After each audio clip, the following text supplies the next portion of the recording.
Flying to the mission was really exciting. I really liked the MTC, but I only spent 2 weeks in the MTC because I got called English speaking originally.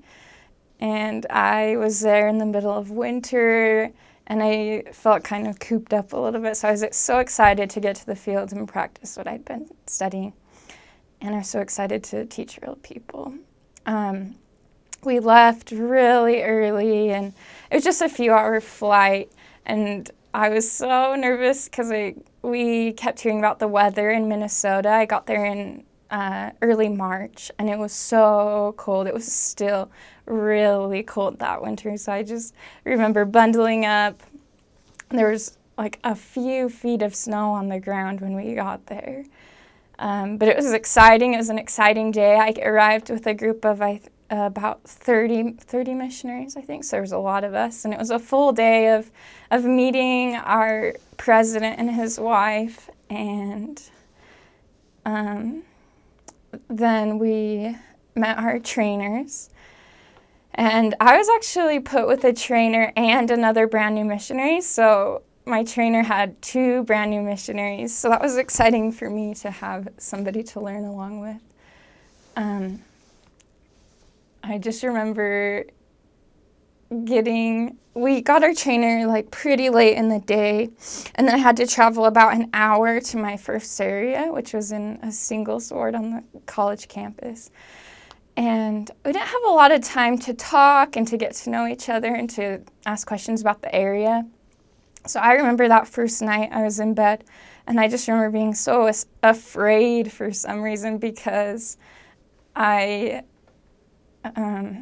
was brand new in Minnesota, and I didn't really know my companions. I didn't know their first names yet. I just only knew their last names. So I didn't really know them, and I didn't know where I was, and I had no idea what I was going to do the next day. So I just remember I didn't sleep very well that night because I was so nervous. But I remember the first week was so exciting and so wonderful just to jump into the work, into the missionary work. I really enjoyed it. So I served in Minnesota from 2013 to 2014, starting in February of 2013. And the church was pretty strong there. There were 8 stakes, and my area it's about it's like the eastern half of Minnesota, and it covers a lot of Wisconsin as well, and a little bit into Iowa, and then it actually goes up into Canada quite a bit as well. My mission covered a large portion of Canada. But I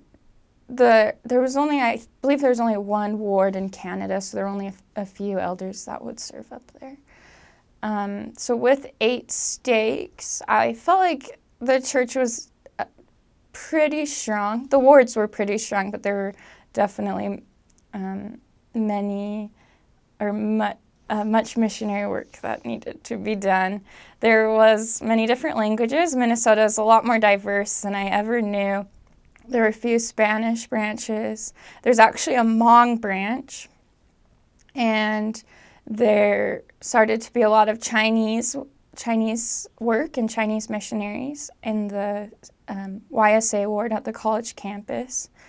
And there also started to be a lot of refugees that were coming to Minnesota. And so a lot of refugees were joining the church. Many of them were from Liberia, there were people from Somalia, and there were a lot of refugees from Burma, or it's called Myanmar now, right by Thailand. And so in one of the wards, there were quite a few of those refugees. They're called Karen. And there were missionaries assigned to each language. And also while I was there were Cambodian members that started joining some of the wards as well. So it's very diverse. Members from all over the world were in Minnesota, and it's exciting to meet people, and I felt like I was able to share my testimony with someone from basically every continent while I was there, and that was exciting. Like towards the end of my mission, I obviously had a lot of experience teaching by then, and dealing with companions and ward members and studying the scriptures and reading and preparing for lessons. That's what I had done for a year and a half. So by the end of my mission, I remember thinking a lot about the beginning of my mission and how it was different, how I was different as a person and as a missionary, and how I prepared differently for lessons, and even how my studies were different. And I always thought that, oh, I wish I had known this at the beginning, or I wish I had known that at the beginning. And sometimes it was sad, and I regretted things I'd done or doubted decisions I made in the past. But I realized it was all just part of the growing process as a missionary. You have a year and a half to learn it as a sister, and so you are not expected to be perfect at the beginning at all.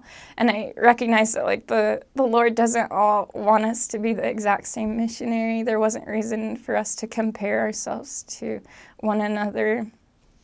And I really was able to just look back at my mission, the whole thing as just a learning process and growing process. If I did change a few things at the beginning of especially my studies, I feel like my studies could have been a lot more focused at the beginning. I feel like I should have really just studied, preached my gospel as much as possible to prepare for the first lessons the first few months of my mission, and focused on scriptures that were very individual and specific to the lessons that I was teaching.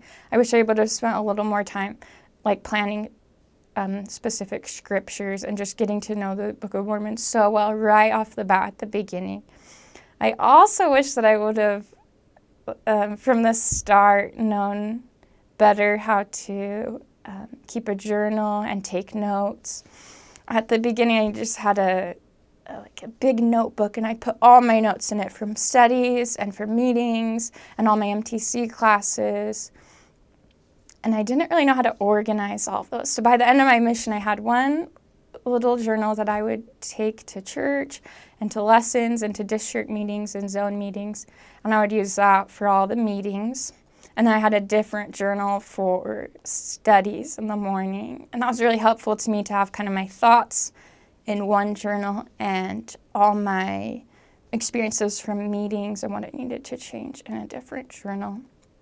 And then, of course, I had my personal journal at nighttime of just miracles and experiences that happened throughout the day. So I had quite a few journals, but it was just a lot easier for me to organize it. And I wish at the beginning I would have thought of a better way to just start off and organize my notes, because it's pretty messy and not organized at the beginning. And that's about it. Just mostly spend time just getting to know all the scriptures for the different lessons and then organizing. Helping people prepare for baptism in my mission was sometimes a challenge. When I taught the Quran people and I was teaching in their language, I just always hoped that they were understanding what I said and understanding the commitments I was giving to them. Many of the Quran people from Myanmar, Burma, were actually Christian before, or Buddhist. Most of them were, about half were Buddhist, and many of them were Christian. And typically most of them were Baptist, so they'd all been baptized before. And that was probably the hardest thing for the Quran refugees to understand when we taught them about why they needed to be baptized again. And so we tried to focus so many of our lessons on the priesthood authority, the apostasy, and the importance of the restoration in Joseph Smith, because that was something that they needed to focus on the most so they could understand why they needed to be baptized again. They typically loved what we taught them and would come to church easily, and they'd be so excited about learning and just really desiring to be baptized again and knowing that it was right with the proper authority. That was the biggest thing that we had to help investigators overcome and understand. So maybe it was partially our part that we needed to realize how to teach better and how to be more focused and how to really help our investigators understand our message. And through that, we were able to help the refugees understand the need for the Book of Mormon and baptism. And it was great to have that group of Quran members grow. We had about probably like 20 to 30 Quran members when I started doing the language. And probably after a year of me doing the language, we had maybe double that. And it wasn't a branch yet. That's the goal, and it's still not a branch right now.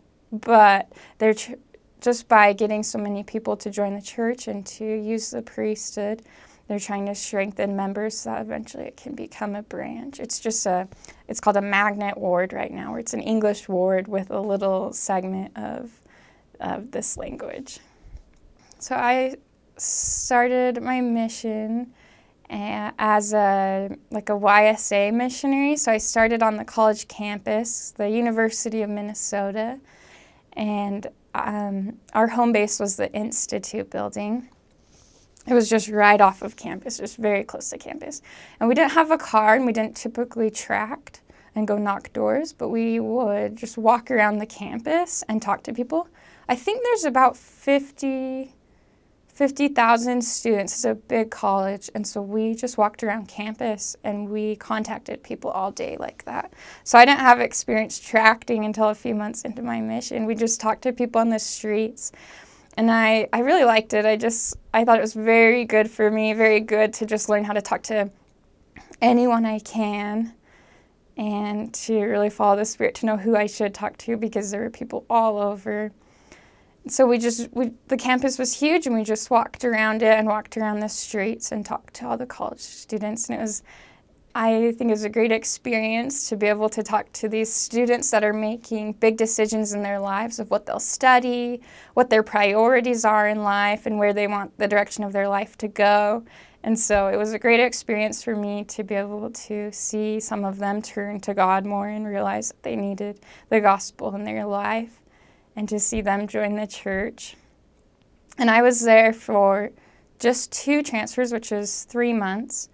And then that was in St. Paul, or Minneapolis. And then I got transferred after that to open a new area as sisters in North St. Paul, which is really close. It was in the same state. And I actually stayed there the rest of my mission. So I was there for 15 months.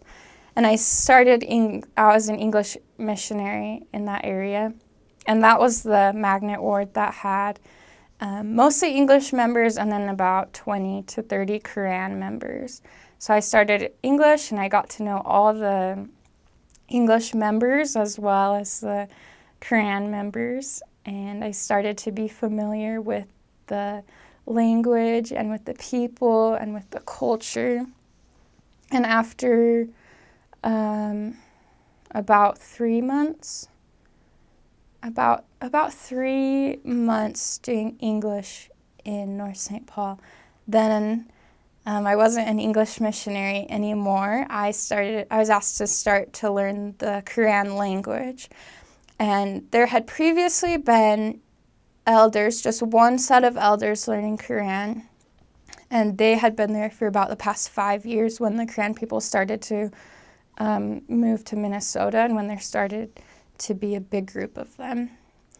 And my mission president saw the need for sisters to start learning the language as well, because many Quran females were joining the church.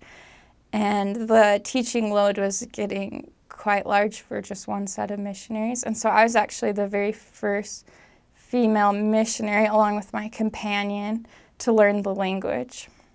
And so neither of us had much exposure to the language before, and we started learning it. There are no church materials in Quran yet, and there isn't really a language learning curriculum at all. We got a Baptist Bible in Quran, and then we had a grammar book that it was about 100 years old, so it was a little outdated. So we started learning this language from Burma and from Thailand, of this small ethnic group. And we mainly just had to learn from the members who spoke it and just study as much as we could. I just wrote down how people spoke a lot of the time. And that's how I learned grammar. I would just write down sentences that people said. And then, of course, the elders helped us a lot too. And many of the members could speak English, especially the teenagers. And so that's how we learned the language. And I was there the rest of my mission just teaching the Karen people. So I did that for a year. And that was my area. I was with my English companion for a few months. And then actually I got a native companion. She was actually from Salt Lake. There's a Korean branch in Salt Lake, and so it was so exciting to actually have a native speaker finally come to the mission to help us with the Korean work. It was wonderful, and it was amazing. I trained her, and she just taught me so much about the culture and about the language, and I was companions with her for the next 7 or 8 months before I went home. So my mission, I was in the same stake the whole time, and mainly the same area for almost all my mission, but it was wonderful and I wouldn't have changed it, and I didn't want to move around more. I loved teaching the Korean people and I loved learning the language and their culture.